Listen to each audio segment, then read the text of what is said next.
السلام علیکم مرمیوال وروڼو موجود یو پروک سپاتول کې شپې 1 بجو دی طفیل عباس سبیل دی اپریشن دی بلډ ته ارینج شو د دغې ویډیو مقصد مو صرف او صرف دا دی د اتم شپه دی او ډېره عظیمه شپه دی او عظیمه میاشته دی ټولو کورمیوالو ته دا ریکویسټ کوم چې طفیل عباس په حق کې تاسې هر ورور ښه ډېره دوا وکړئ ویلي چې ډاکټرانو ویلي دي چې دې اپریشن ډېر زیات مشکل دی 80% چانسز دی مرګ دی او زه خو داسې یم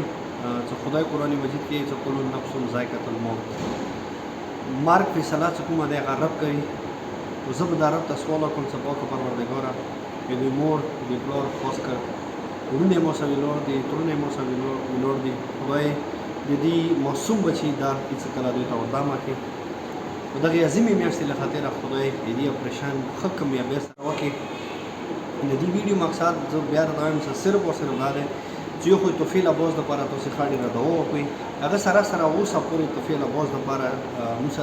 35,000 روپۍ ډونیشن شوی دی نه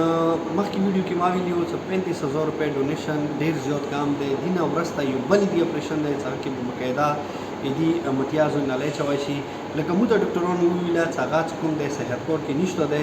خو موږ د خپله طرفه هر ممکن کوشش کوو تاسو ته د بور د یایي زړونو د کازمی چیریټي فاونډیشن د تاسو سپورټ واجب نه چلیږي د تاسو هیلپ واجب نه چلیږي ډیر عظیمه میاشته ده ډیر خپګارو غزونی ده ډیر خپل روغ ځوان ده ډیر مثال د پرمی ایوا ډیر خپل روغ غوټه ده خدای دې هیڅ کله خزان واکي رسوي لګي عظیمه میاشته له خاطره دا ورور څخه خبرپور ته ونه خمادات وسوکو کچيري دغه اپریشن کمپلیټ شو کچيري مثال دا صحتیاب شونو ایمو پالیسی دا غده چې کوم پیمنٹ زیات شي هغه مو بل مریض ته ټرانسفر کوو داسې کازمی چیریټي فاونډیشن کې نور ډیر مریضان دي چې هغه غریبان ویټینګ لیست کې دي هغوی انتظار دي چې هغوی چې ما کاسې د موته اپریشن وکړي نه ارسوی ډیر ښکلې روغه میاشته دی د کازمی چیریټي فاونډیشن تاسې ښه سپورټ کوئ ما که د تاسې سپورټ وجې نه د پر مې هر غریب یتیم بېواسه انسان څنګه رب نسی او ستای چوک نه وي هغه دغه انتظار وي چې ما که د کازمی چیریټي فاونډیشن نه موته علاج وشي نه د تاسې اتفاق او اتحاد واجب نه د تاسې مینې واجب نه د تاسې ډونیشن واجب نه انشاءالله هر مریض به خپل روغ علاج کیږي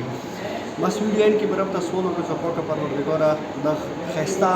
د ښکلي ځوانۍ ته د زر په زر صحتیابي کې خپلو مور او پلار دپاره د زنده وساتي